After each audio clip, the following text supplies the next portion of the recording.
Shalom dan selamat pagi. Dari Bukit Sion Makaleh kembali kami menyapa saudara-saudari dan anak-anakku yang dikasihi Tuhan. Kiranya tetap sehat, penuh sukacita, menyambut hari baru dan hidup baru karunia Tuhan bagi kita. Mengawali aktivitas hari ini, saya mengajak saudara-saudari dan anak-anakku sekalian untuk bersama membaca, mendengar dan merenungkan firman Tuhan sesuai bacaan harian Gereja Toraja hari ini, Sabtu 14 September 2024, dari Injil Matius pasal 21 ayat 23 sampai 32. Tetapi sebelumnya mari kita berdoa memohon tuntunan Tuhan. Kita berdoa.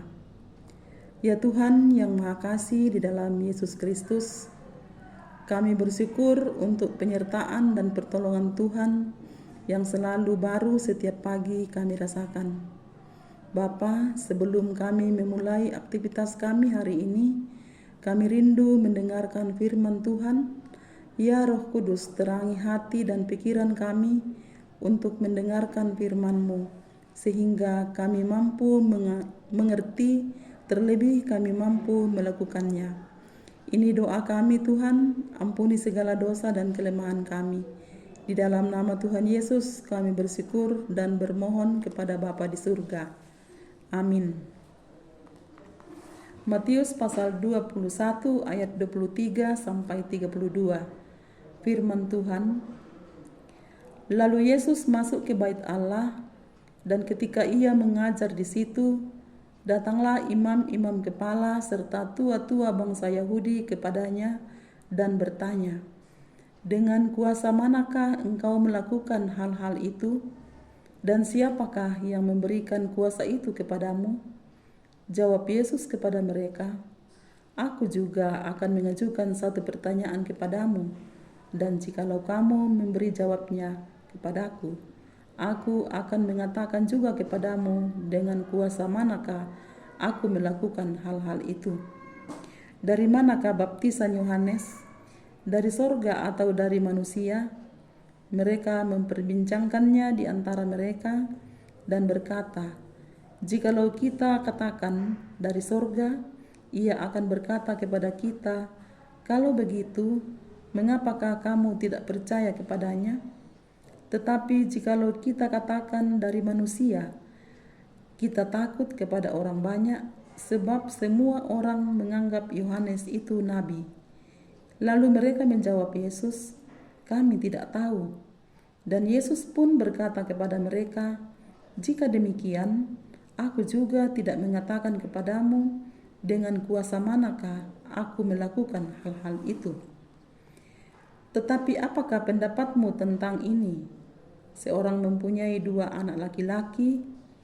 Ia pergi kepada anak yang sulung dan berkata, 'Anakku, pergi dan bekerjalah hari ini dalam kebun anggur.' Jawab anak itu, 'Baik, Bapa.' Tetapi ia tidak pergi. Lalu orang itu pergi kepada anak yang kedua dan berkata demikian juga. Dan anak itu menjawab, 'Aku tidak mau.'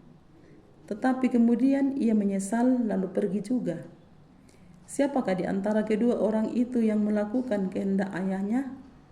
Jawab mereka, "Yang terakhir." Kata Yesus kepada mereka, "Aku berkata kepadamu, sesungguhnya pemungut-pemungut cukai dan perempuan-perempuan sundal akan mendahului kamu masuk ke dalam kerajaan Allah. Sebab Yohanes datang untuk menunjukkan jalan kebenaran kepadamu, dan kamu tidak percaya kepadanya. Tetapi pemungut-pemungut cukai dan perempuan-perempuan sundal percaya kepadanya. Dan meskipun kamu melihatnya, tetapi kemudian kamu tidak menyesal, dan kamu tidak juga percaya kepadanya." Demikian firman Tuhan. Amin. Dari bacaan firman Tuhan hari ini, saya memberikan satu tema, sikap manusia dalam menerima Yesus Kristus dan perkataannya. Saudara-saudari serta anak-anakku yang sama dikasihi Tuhan, seandainya Yesus Kristus datang pada kita saat ini, Kira-kira apa respon kita? Perikop ini mengatakan Yesus Kristus datang ke bait Allah dan mengajar di bait Allah. Imam-imam kepala dan tua-tua bangsa Yahudi datang pula. Mereka bertanya tentang kuasa Yesus Kristus.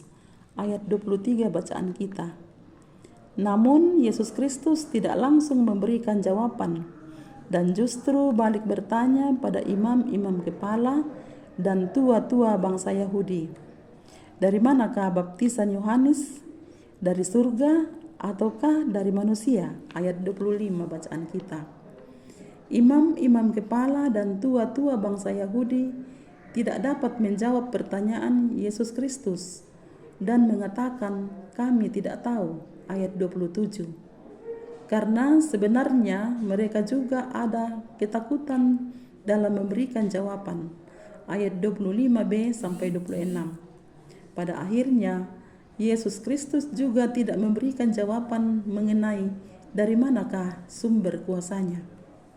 Maka untuk menegur imam-imam kepala dan tua-tua bangsa Yahudi, Yesus Kristus memberikan sebuah perumpamaan mengenai dua orang anak, yakni si sulung dan si bungsu, yang sebenarnya mau menggambarkan sikap dari imam-imam kepala dan tua-tua bangsa Yahudi yang tinggi hati, tidak mau menerima Yesus Kristus, tidak menerima perkataan Yesus Kristus, selalu merasa benar dan hebat.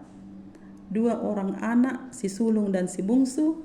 Si sulung adalah gambaran imam-imam kepala dan tua-tua bangsa Yahudi, sedangkan si bungsu adalah gambaran orang-orang di luar mereka yang mau menerima Yesus Kristus dan mendengarkan perkataan Yesus Kristus, lalu memberi diri untuk bertobat. Mereka itu adalah pemungut cukai dan perempuan berdosa. Bapak, Ibu, saudara-saudara yang sama dikasihi Tuhan, sebagai anak-anak Tuhan yang telah ditebus dengan pengorbanan Tuhan kita Yesus Kristus, sangat penting terbuka menerima keselamatan darinya, lalu mendengarkan semua firman-Nya yang disampaikan kepada kita melalui Alkitab. Menerima Yesus Kristus dan mengaminkan firman-Nya melalui tutur kata, pikiran kita, dan perbuatan kita. Dan semua ini tertuang dalam pertobatan padanya. Sehingga dalam seluruh kehidupan yang dijalani setiap hari, adalah kehidupan yang berakar di dalam Yesus Kristus. Percaya kepadanya menjadikannya teladan hidup dan siap menjalani kehidupan ini bertitik tolak dari semua hal yang dikehendakinya. Tidak lagi mewujudkan kehidupan pada dunia ini, tapi mewujudkan dalam sikap menghormati Yesus Kristus sebagai pokok kehidupan, dan tidak lagi menjadikan diri sendiri sebagai pusat dari hidup ini, tapi Yesus Kristus sebagai pusat kehidupan kita, serta taat pada perkataannya. Roh Kudus menuntun kita menjalani kehidupan kita masing-masing. Amin. Mari kita berdoa. Bapa kami yang ada di dalam surga, kami bersyukur kepadamu atas waktu dan kesempatan yang Tuhan berikan bagi kami untuk membaca, mendengar, dan merenungkan firman Tuhan. Ya Roh Kudus, berkati kami, biarlah firman-Mu tetap tinggal dan diam dalam hati dan pikiran kami. Firman-Mu akan terus mengoreksi dan mengubahkan kehidupan kami, sehingga kami semakin bertumbuh di dalam iman, pengharapan, dan kasih kepada Yesus Kristus. Ya Allah, pemilik kehidupan kami berdoa untuk saudara-saudara, orang tua, anak-anak kami yang sakit, Tuhan pulihkan. Yang berduka, Tuhan hiburkan. Dan yang bergumul karena masalah ekonomi, masalah keluarga, masalah pendidikan, masalah pekerjaan, Tuhan kiranya hadir di tengah-tengah kehidupan mereka, memberi pertolongan dan kemampuan untuk menjalani dan melewati pergumulan mereka masing-masing, sehingga mereka terus mengandalkan Tuhan. pada waktu dan boleh pulih pada waktu yang Tuhan berkenan. Mereka melewati masa-masa pergumulan itu. Dari dalamnya Tuhan dimuliakan, ungkapan syukur dinaikkan kepadamu. Berdoa buat pemerintah kami dari tingkat pusat sampai ke pelosok tanah air. Beri hikmat yang daripada Tuhan sendiri, sehingga dalam menjalankan tugas dan tanggung jawab mereka kerjakan dengan penuh takut akan Tuhan, dan dari dalamnya nama Tuhan dimuliakan. Inilah doa kami Tuhan, ampuni salah dan dosa kami, terima kami yang bermohon, karena kesemuanya ini kami sampaikan kepadamu di dalam nama Tuhan Yesus.